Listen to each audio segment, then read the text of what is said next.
What's up? Do you want to see examples of the Game Global coaches running effective day game?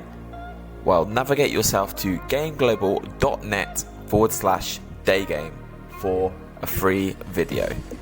10 biggest newbie day game mistakes. Number 1, not warming up. Alright? You need to warm up. Don't think you're too cool to do it.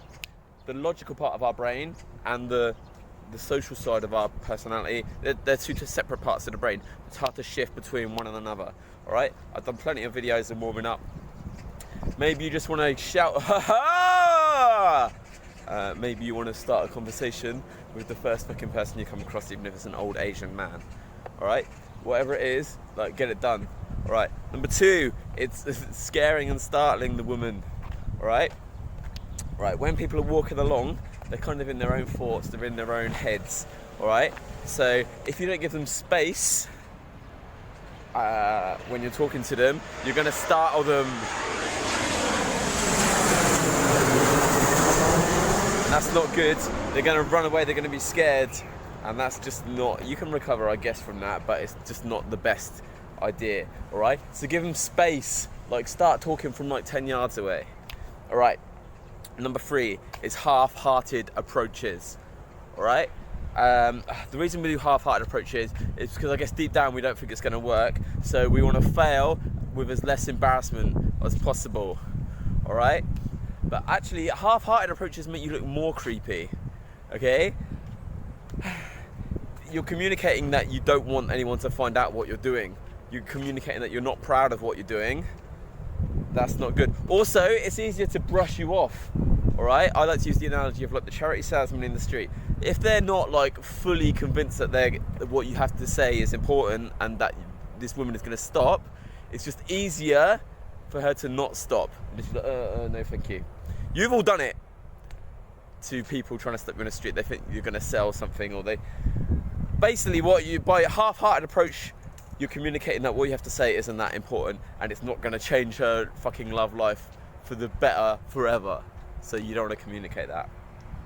Alright, and on a similar note, tip number 4, or mistake number 4, is you give up too easy.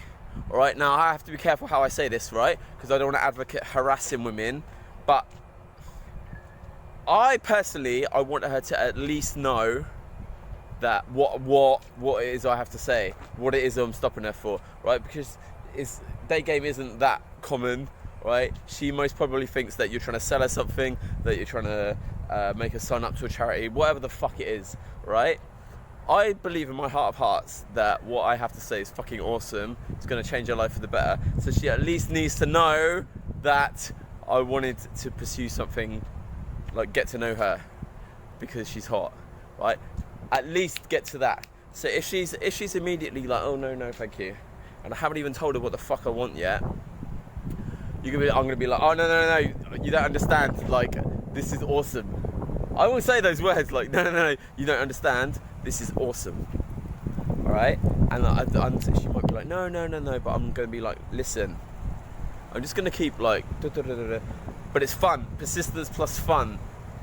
If you got a smile on your face and you're having a good time, she's less likely to think that it's harassment, and she's more likely to stop. All right. Again, it's creep. Like if you're like, oh, excuse me, and she said, oh no, thank you, and then you're like, oh, okay.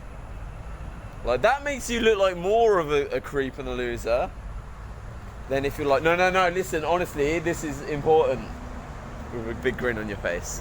All right. So please at least get to that point. Right, mistake number 5 is not stopping her, right? So there are 2 different ways you can talk to a girl on a day, right? You either walk with her or you stop her and you're both stood still, all right? The first one is the optimum, because that way all of her concentration is on you. The eye contact is there. It's much easier. I'm going to walk this way to make a connection, right? When she's walking, you're always competing to be at the top of her attention, all right? Because also she's concentrating on where she's walking and where she's getting to, and you're just not that important as if you're stood facing her, right? So sometimes you have to walk with her. Occasions when you have to walk with her is if she's in a hurry. If you try to stop her and she doesn't stop, then you can walk with her, right? In front of her, by the way, like always one step in front of her so you're not following her, all right? Also, if it's crowded and there's not much space in front of her, you pretty much have to walk with her as well. Or wait until it's less crowded, but then you never know, she could like fucking run into the shop, jump in a taxi, whatever, right? But even if you are walking with her, once she's shown like a sign of interest in you, I'll be like, oh, well, listen, just stop for 2 minutes because I need to go that way, all right? And now you stopped, right? Don't be going a fucking 20-minute walk, all right? 20 minutes away from where you actually want to fucking be just to talk to her, all right? If after a couple of minutes she won't stop, like consider giving up, maybe? I don't know. Right, like if she's not stopping and you're walking, like you're a man on your purpose, you're not going to walk fucking 20 minutes away just to talk to a girl, all right? Interestingly though, mistake number 6 is not moving her, right? Let's say you've stopped her in the corner of the street, you've been chatting for 5 minutes. To then not move her is kind of strange. People don't really just stand in the middle of a busy shopping street talking, all right? So you could be like, oh look, where are you going? Do you want, like, can I walk with you? Sometimes I will do that just because it's just like more natural, and now you're just a normal guy, right? And again, in the same vein, mistake number 7 is not taking her on an instant date, all right? A lot of newbie guys, because they're scared of like messing up or whatever, they want to close, they want to get them digits or the social media as quickly as possible before they mess up and then run away. No, like the golden rule of Daygame for me is like the longer the set is, the more time you spend together, the more of a solid close it is, the more likely she's going to want to meet you again. All right? And the best way, the easiest way, is to get an instant date. So listen, sweetheart. I'm just going to go for a coffee really quickly, just for 10 minutes. What are you doing in this exact moment? That's a good phrase as well. What are you doing in this exact moment? Because if you like, what you're doing now, she could be like, say something she has to do in half an hour. What are you doing in this exact moment? Come grab a coffee for me just for 10 minutes. All right? I love this because you're no longer like that random guy on the street. You're now the guy who stopped her for a coffee. I've lost count of what fucking number one. I think this is number 8. Whatever it is, this is number 8 now. Not when you close, not closing with a story. What do I mean by with a story? Like a lot of day game closes that I've seen from like newbies and beginners and night game, they're like, let's swap numbers, let's swap Instagram. You seem cool, let's swap Instagram. But they never give the reason why they want to swap. I mean, they might think that it's assumed, but it's still stronger to create a story. She's less likely to flake if you make fucking plans while you're stood next to her, all right? And it's actually the most smoothest way to close. It's like, listen, you seem cool. There's a really cool apple tea shop right near your... This is a terrible story. Whatever. There's a really cool place that I want to take you to. It sells... you fish for your own prawns, right? And then you eat them. You cook the prawns that you catch. You know, you told me earlier that you love fishing. So we should go. She's like, yeah. Once she says yeah, then it's a given that you're going to swap numbers. All right? Or you could just be like, listen, I have to go. Ooh, let's swap social media because you seem kind of cool. There's a coffee shop around the corner. It sells like really funky flavors. I think you'd love it. I think we should go together. Again, it's much stronger. Now the texting's a lot easier too, because you've already fucking suggested where you want to take her. So you just start texting with like, well, you could literally just if it was really strong, you could, you know, oh, what time are we going to the fucking strange coffee place? I should have thought of better date ideas. Anyway, I think I'm going to rip you off and only give 9 tips. But look at this background though. you can forgive me because there's a good background in this video. Last tip is not just going for the close anyway, all right? Maybe she has to rush off in less than 1 minute. Still just go for it, right? Just listen, I can see you're really busy. Let's swap Instagram really quickly. And then, you know, if there's something there, that would be really cool. If not, no problem, right?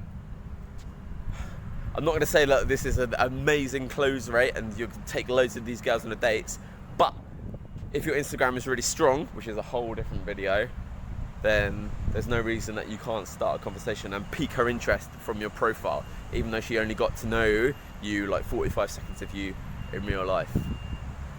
That's your video. Sorry if it was only 9 tips, I lost count because I got so excited. Anyway, hope you enjoyed that and I'll speak to you real soon. The 10th tip is actually, for me, one of the most common, and it's one of the most not obvious that it's a mistake, right? So I'm going to tell you it now, and it's the interview mode, right? Now, a lot of people, when they're getting to know a new person, it's a common thing to do, and it's good thing to do, is just to like ask questions about themselves and let them talk and talk and talk. The famous book, How to Win Friends and Influence People, recommends this. The best way to get someone to like you is to like give them permission to speak about themselves. Speak, speak, speak, speak, speak. However, when we're trying to meet girls that we don't know and like seduce them, it's not a good tip at all. At all, alright? Mostly because they're likely to be like nervous and scared and shy in the first couple of minutes of a strange man approaching them, right? They don't want to give all this information that you're asking for, like, what is your name? What do? Do you come here often? Because they're kind of still like intimidated and scared, right? So the best thing to do is, like, as the man, you need to be like responsible for like 90% of the conversation for the first couple of minutes until she, quote unquote, realizes you're cool, hooked, starts asking you questions, right? At which point it's okay to start getting to know each other. But before then, what I like to do when like well, let's say you're trying to get it to hook, the conversation to hook. She's still unsure about whether she wants to talk to you or not. A lot of guys, in order to try and hook, they will ask questions like, oh, what are you doing? Which is a terrible, creepy one. Where are you going? Where are you from? Blah, blah, blah.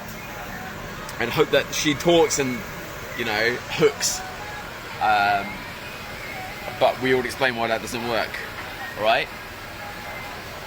Instead, what I like to do is I like to just put out a fucking statement. Like, oh yeah, I'm here in Taiwan for 1 week. I think that the people here, they seem to have a bit more personality, right? Taiwan seems like the best place to party. You seem like the sort of person who likes to party, right? So if you add an assumption in there, that might be a hook that they bite at. Definitely more than questions. What's up, it's Joe. I hope you enjoyed that video about the 10 most common day game mistakes. I originally filmed that in Taipei, Taiwan last year for our Game Academy members, but we decided to upload it to our YouTube channel as well for everyone. So if you enjoyed the video, please do go ahead and click the like button and subscribe to the Game Global YouTube channel for more top of the range men's dating advice. If you want to see how the Game Global coaches go about effectively meeting women during the daytime, go ahead and navigate to gameglobal.net/daygame. We upload a new video on there for free every Friday. Hell yeah.